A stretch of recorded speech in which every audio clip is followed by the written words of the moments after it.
My wife cheated, but finding out my 6-year-old daughter isn't mine destroyed me. I had to choose. I sit motionless in the hospital chair, my eyes fixed on the ceiling tiles, counting them over and over as if they might rearrange themselves into an explanation for how my life collapsed in a single night. The antiseptic smell burns my nostrils, but I barely notice anymore. It's been 8 hours since they wheeled Rachel in, bandaged and broken, tubes snaking from her body to machines that beep in steady mocking rhythms. Why am I still here? I whisper to no one. The question hangs in the sterile air. Why haven't I walked out? After what she did, why does my heart still clench each time her breathing falters? 12 hours earlier, everything seemed normal. Rachel kissed my cheek before heading out, her perfume lingering after she left. "Just drinks with Melissa," she'd said, smiling that smile that used to make me feel like the luckiest man alive. "Won't be late," I nodded, swallowing my suspicions. For 3 months, I'd been ignoring the signs, the way she guarded her phone, laughing at text messages she wouldn't share, how she'd stopped curling against me in bed, the constant excuses to avoid intimacy. Work stress, she'd claim. Deadlines. I'd convinced myself these were just phases, normal fluctuations in our 12 years together. "Drive safe," I texted her. "Don't stay out too late." Simple words that masked a growing dread. I woke at 5 a.m. to an empty bed and a gnawing fear. Outside, heavy snow blanketed our driveway, but Rachel's car wasn't there. My unread text message stared back at me from my phone. I immediately sent another. "Don't drive, snow's too thick, I'll come get you." The message delivered but remained unread, a digital ghost of my futile concern. The drive to Melissa's took 20 minutes through treacherous roads. I parked in front, checked my phone again, still no response. The front door was unlocked, which struck me as odd. Melissa was paranoid about security, always double-checking locks. The apartment felt wrong. Too quiet. Too still. The living room sat empty, no wine glasses, no signs of their supposed girls' night. Upstairs, a bedroom door stood slightly ajar, dim light spilling into the hallway. Something inside me knew before I pushed that door open. Some primal part recognized the breaking point before it arrived. Two shapes under the covers. My wife's familiar silhouette pressed against a stranger's body. A man's bare shoulders. Rachel's clothes scattered across the floor alongside his. 1 second passed. 2. Then rage flooded my system like liquid fire. I ripped the blanket away. Rachel jolted awake, horror dawning in her eyes as she recognized me. The man beside her, young, fit, someone I'd never seen before, barely had time to register what was happening before my fist connected with his face. Rachel screamed. Melissa burst in from somewhere, trying to restrain me. Blood streamed from the man's nose as he scrambled backward. "Daniel, please let me explain," Rachel sobbed, clutching the sheet to her chest. "Get dressed," I growled, my voice unrecognizable even to myself. "Get in the car right now or don't ever come home again." She didn't argue. Tears streaming down her face, she pulled on her clothes with trembling hands and followed me to the car. I wake up disoriented, my throat parched, head throbbing with each pulse of fluorescent light from above. The hospital room feels unreal, detached from everything I've known. A doctor in a crisp white coat approaches, clipboard in hand, face professionally composed. "You're fortunate, Mr. Harrison. Just minor contusions and a mild concussion. Your wife's injuries are more severe, but she'll make a full recovery." Full recovery. The words ignite something vicious inside me. She'll recover. She'll go on living. But what about me? I died the moment I pulled back that blanket. I leaned my head against the wall, staring at the ceiling. Who is this person I've become? A stranger inhabiting my skin, wearing my face, carrying my name. Rachel lies unconscious in the bed beside me, her face eerily peaceful beneath the bandages. Yesterday, seeing her like this would have broken me. I would have begged God, bargained with the universe, offered anything to see her eyes open again. Now I feel nothing, a vast echoing emptiness. "You should have let her die," a voice whispers in my head. "You should have walked away from that wreck." Questions spiral through my mind like shrapnel. How long has this been happening? Was anything between us ever real? What will I tell Lucas and Sophie? How can I face my children knowing their mother betrayed us all? Where do I go from here? Is our house even home anymore? A nurse walks in, checking Rachel's vitals with practiced efficiency. She smiles at me, warmth in her eyes. You're an amazing husband, staying by her side through this. I nearly laugh out loud. Amazing husband? While she was fucking another man, while she made me the neighborhood fool? I want to scream the truth in this nurse's face. I want to tell her that the woman she's tending to with such care doesn't deserve a single ounce of compassion. Instead, I nod silently, the weight of pretense crushing my chest. And that's when it hits me. A horrifying truth. The world still sees us as the perfect couple. Daniel and Rachel Harrison, married 12 years, 2 beautiful children, successful careers. Nobody knows that my life has been reduced to ashes. My phone buzzes. Melissa's name flashes on the screen. My jaw clenches as I read her message. Daniel, please let Rachel explain. It's not what you think. Not what I think? I saw my wife naked in another man's bed. I witnessed her betrayal with my own eyes. What possible explanation could there be? What hidden truth could justify destroying everything we built? I try to sleep, but every time I close my eyes, I see them together. I see Rachel's body pressed against his. I see the content smile on her lips before I woke her. I feel the searing pain that tore through me when I pulled back that blanket. I jolt awake in the darkness, sweat-soaked and trembling. The hospital room is deathly quiet, but my mind roars with chaotic thoughts. I stare at Rachel's sleeping form, then down at the wedding band on my finger. 12 years encapsulated in a simple gold circle. Can I forgive this? Should I forgive this? Then another thought, sharper than the rest. Did she ever truly love me? If she loved me, could she betray me so completely? If she loved me, why wasn't she coming home to me instead of lying in another man's arms? The answer crystallizes with brutal clarity. She doesn't love me. And I don't love her anymore either. Only hatred remains, burning through the ruins of what we once had. I stand up, grab my jacket. I need to get out of here. I can't breathe with her in the same room. But as I reach for the door, images of Lucas and Sophie flash through my mind. Their innocent faces, their complete trust in both of us. Do they know what their mother has done? Can I let them grow up without the stability of family? Can I just walk away from everything? A whisper echoes in my heart. They need you. Lucas needs you. Sophie needs you. I clench my fist tightly. No, I can't leave. Not now. Not yet. For them, I have to stay.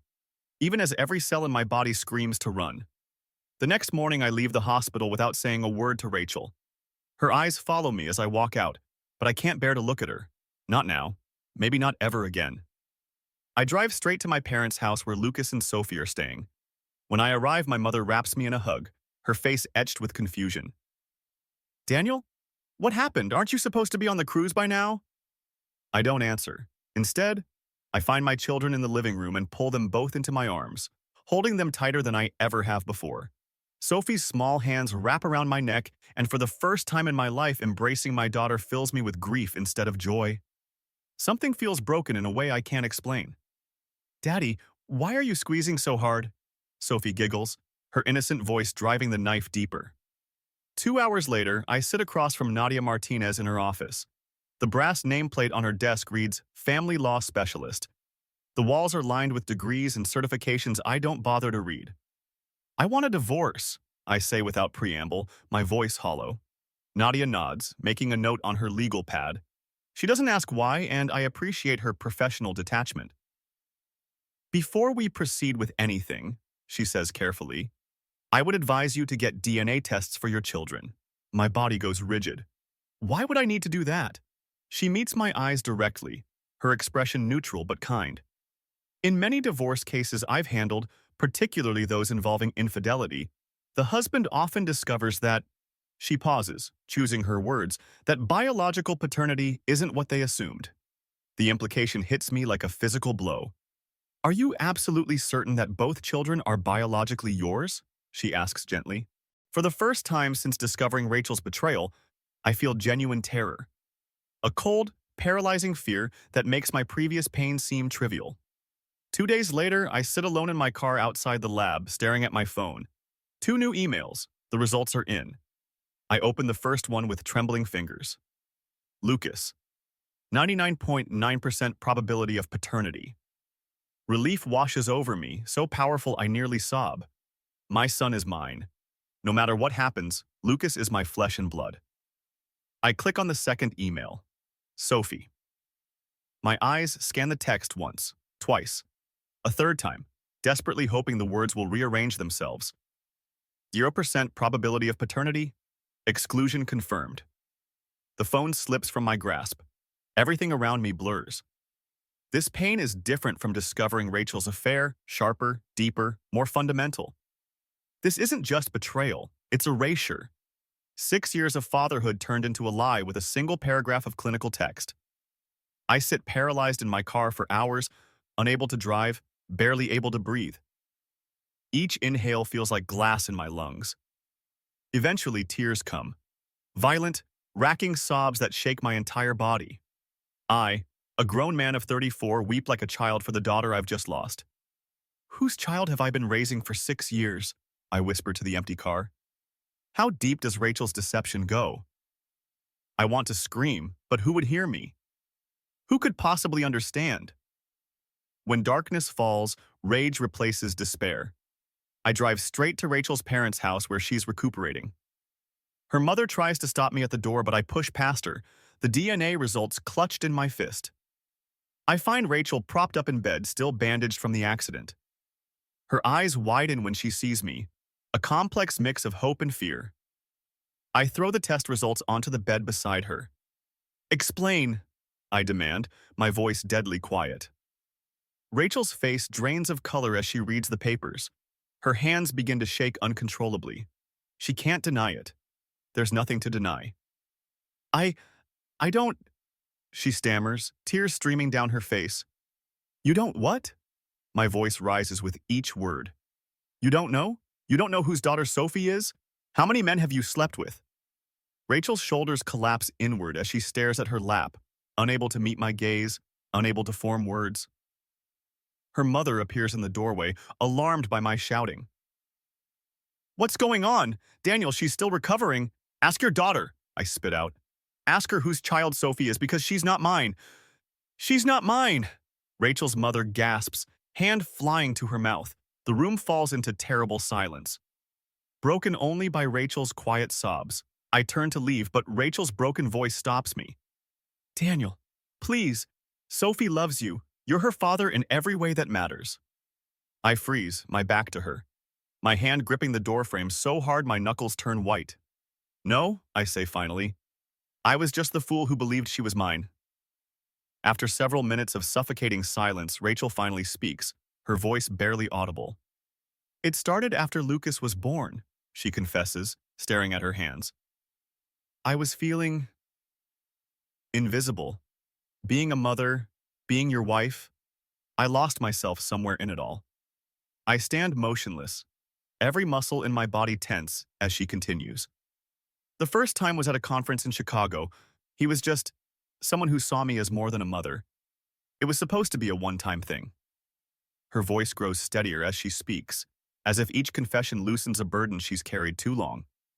But then I realized I liked it. The attention, the excitement, the way other men looked at me. It made me feel alive again. I stare at her, searching for any trace of the woman I married. There's nothing familiar in her eyes anymore. How many? I ask, my voice eerily calm. She doesn't answer immediately. How many? I slam my palm against the wall. I don't know, she whispers. More than I can count, but I was always careful, always used protection. Except with Sophie's father, I say, the words like acid on my tongue. There were a few times when things didn't go as planned, she admits. I look at this stranger wearing my wife's face and feel nothing but disgust. How can you say these things without being repulsed by yourself? She has no answer for that.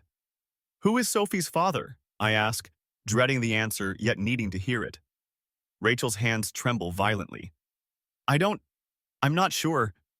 I slam my fist onto the nightstand, sending her medication bottles scattering across the floor. You slept with so many men you don't even know who fathered your child?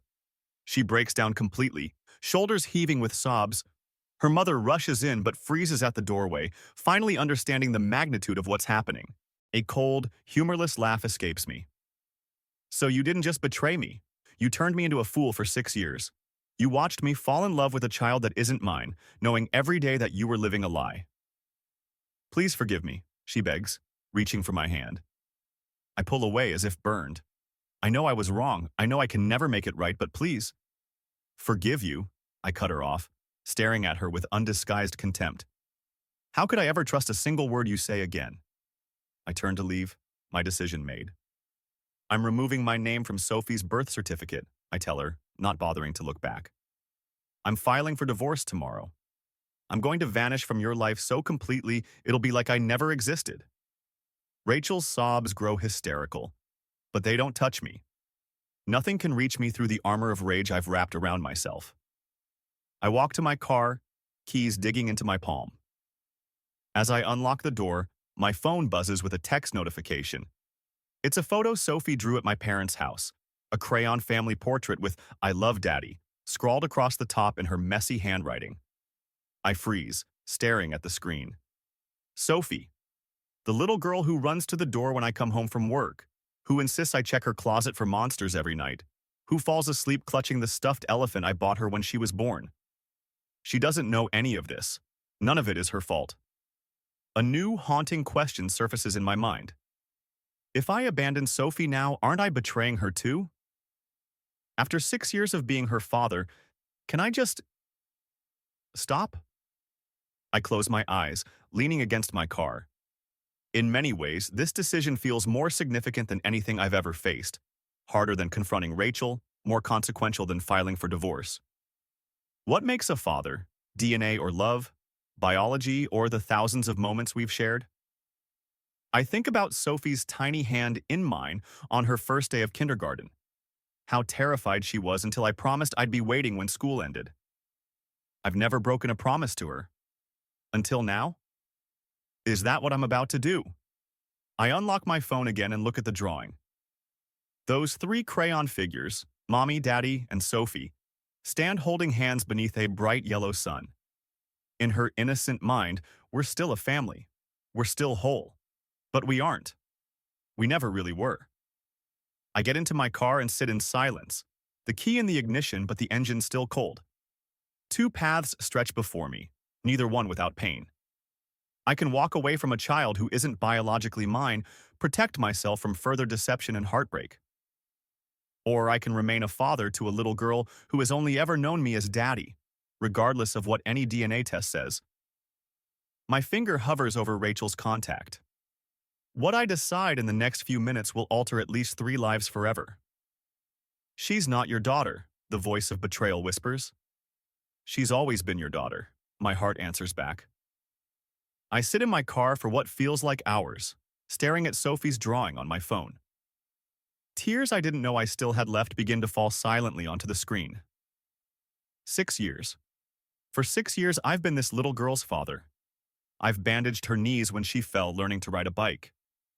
I've checked for monsters under her bed every night. I've held her through fevers and nightmares. I've memorized every freckle on her face, every inflection in her voice when she calls me Daddy. Part of me wants to run, to sign whatever papers necessary to erase my legal connection to her. I could start over somewhere new, rebuild a life without the constant reminder of Rachel's betrayal. But if I do that, Sophie loses the only father she's ever known. And for what? For something that was never her fault. Would I even be able to love her the same way now?